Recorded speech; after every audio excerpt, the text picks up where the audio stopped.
നിങ്ങൾ കാണുന്നില്ലേ ഇപ്പോൾ സുബ്ഹാനല്ലാഹ് കാര്യമായ ആലിമീങ്ങളെ വിളിച്ചുകൊണ്ടുവന്നു, അതേ കാര്യമായ സയ്യിദന്മാരെ വിളിച്ചുകൊണ്ടുവന്നു, എന്നിട്ട് സ്റ്റേജിൽ ഇരുത്തിയിട്ട് നിക്കാഹ് നടത്തി. സുബ്ഹാനല്ലാഹ് അങ്ങനെ പല ആലിമീങ്ങളെയും ക്ഷണിച്ചു കൊണ്ടുവന്നു.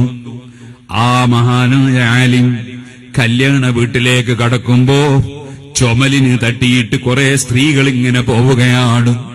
ഈ ആലിം നന്നായി പള്ളിയിലിരുന്ന പണ്ഡിതനാണ്, അല്ലെങ്കിൽ വേറെ എവിടെയോ ഇരുന്ന് ദർസ് നടത്തുന്ന ആളാണ്.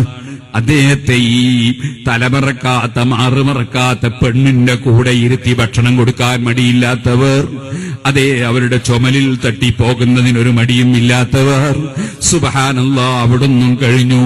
ആ പണ്ഡിതൻ ഇറങ്ങുമ്പോഴേക്ക് അതാ വധുവായ പെൺകുട്ടിയെ, അതേ ചെറിയ പ്രായത്തിലുള്ള ആ പെൺകുട്ടിയെ നല്ല വസ്ത്രം ധരിപ്പിച്ച് നല്ല പൗഡറിട്ട് എല്ലാവിധത്തിലും മിനുക്കിയെടുത്ത് നല്ല അതാ അത്തറും പുരട്ടി, എന്നിട്ട് എല്ലാ സ്പ്രേയും അടിച്ച് എല്ലാ പൊന്നും ധരിപ്പിച്ച് സ്റ്റേജിലേക്ക് കയറ്റിക്കൊണ്ടുവന്ന് പിന്നെ എല്ലാ യുവാക്കൾക്കും കാണാനുള്ളൊരു വസ്തുവായി ആ പെണ്ണിനെ പ്രകടിപ്പിക്കുന്ന മനുഷ്യന്മാരില്ലേ?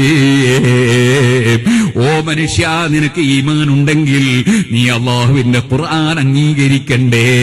വഖുല്ലിൽ മുഅ്മിനീന യഗ്ളൂ മിൻ അബ്സാരിഹിം വയഹ്ഫദൂ ഫുറൂജഹും. പുരുഷന്മാരോട് പറഞ്ഞത് അന്യപെണ്ണിലേക്ക് നോക്കരുതെന്നല്ലേ?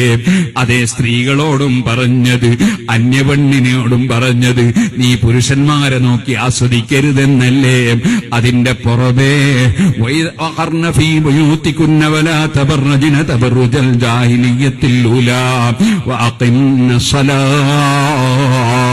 സ്ത്രീകളെ, നിങ്ങൾ വീട്ടിൽ അടങ്ങി ഒതുങ്ങി കഴിയണം. അത്യാവശ്യത്തിന് നിങ്ങൾ വീട്ടിൽ നിന്ന് പോകേണ്ടതുള്ളൂ.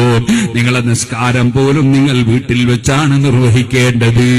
നിങ്ങൾ ഒരിക്കലും വിവരമില്ലാത്ത കാലഘട്ടത്തിൽ ജാഹിലിയ കാലത്തിൽ പ്രകടിപ്പിച്ചതുപോലെ നിങ്ങളെ ഭംഗി പ്രകടിപ്പിക്കരുതേ.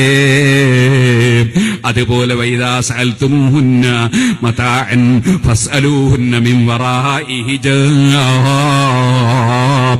നിങ്ങളൊരു കാര്യം ചോദിക്കുമ്പോൾ പോലും മറയുടെ പിന്നിലാകണേ. ഇങ്ങനെയൊക്കെ ഖുർആൻ എത്രയെത്ര സ്ഥലത്താണ്. യുദ്നീന അലൈഹിന്ന മിൻ ജലാബീബിഹിന്ന. സ്ത്രീകളെ, നിങ്ങൾ നിങ്ങളുടെ ആ ശരീരത്തിൽ നിങ്ങളെ തലമറക്കണം, പോരാ നിങ്ങളെ മാറ് മറക്കണം. അതിന് നിങ്ങളുടെ ആ മുഖമൂടി നിങ്ങൾ താഴ്ത്തിയിടണം, അല്ലെങ്കിൽ മാറ് മറക്കുന്ന വിധത്തിലാകണം. ഇങ്ങനെയൊക്കെ കൂടി ഖുർആൻ പറഞ്ഞിട്ട് അതെല്ലാം ഒരു ഭാഗത്തേക്ക് തള്ളി സ്വന്തം ഇഷ്ടത്തിന് അതാ അവനവന്റെ പരിഷ്കാരത്തിന് വേണ്ടി വേറെ ചില സമുദായത്തിലുള്ള ആളുകൾ, അവർക്ക് ഖുർആനിന്റെ നിർദ്ദേശമില്ലല്ലോ, ഇസ്ലാമിന്റെ നിയമമില്ലല്ലോ. അങ്ങനെയുള്ള കക്ഷികൾ എന്താണോ ചെയ്യുന്നത് അതങ്ങനെ തന്നെ നമ്മളും ചെയ്യണമെന്ന വാശിയോടുകൂടി നമ്മുടെ മുസ്ലിം സഹോദരന്മാർ ഭക്തി തീരെ കൈയൊഴിക്കുന്ന കാഴ്ച കാണുമ്പോൾ വേദന തോന്നുകയല്ലേ? ബഹുമാനപ്പെട്ട ഇബ്നു മസ്ഊദ് റളിയല്ലാഹു അൻഹു പറയാണ്, വഇന്നകും ഔശക ബികും മിൻ ബഖൈതും ഔ ബഖിയ മൻ ബഖിയ മിൻകും അൻ തറൂ ഉമൂറൻ തുൻകിറൂനഹാ. ഓ മുസ്ലിം സമുദായമേ, നിങ്ങൾ മുന്നോട്ട് നീങ്ങുമ്പോൾ നിങ്ങൾ സമുദായത്തിൽ വിമർശിക്കപ്പെടേണ്ട ധാരാളം കാര്യങ്ങൾ കാണും. ചിലപ്പോൾ സമുദായത്തിന് നേതൃത്വം കൊടുക്കുന്നവർ തന്നെയായിരിക്കും തെറ്റായ കാര്യത്തിൽ മുൻപന്തിയിൽ നിൽക്കുന്നത്. വേറെ സമുദായത്തിന്റെ ആചാരങ്ങൾ എടുത്തു പകർത്തുന്നത്, അതുപോലെ തന്നെ സുന്നത്ത് ജമാഅത്തിന്റെ വിരോധികൾക്ക് അംഗീകാരം കൊടുക്കുന്നത്, അതുപോലെ സുന്നത്ത് ജമാഅത്തിനെതിരായ ആശയത്തിന് പ്രോത്സാഹനം നൽകുന്നത്, തെറ്റായ ആശയങ്ങൾ ചെയ്യുന്നത്, പലപ്പോഴും നല്ലവരായി ജീവിക്കേണ്ടവർ തന്നെയാകും.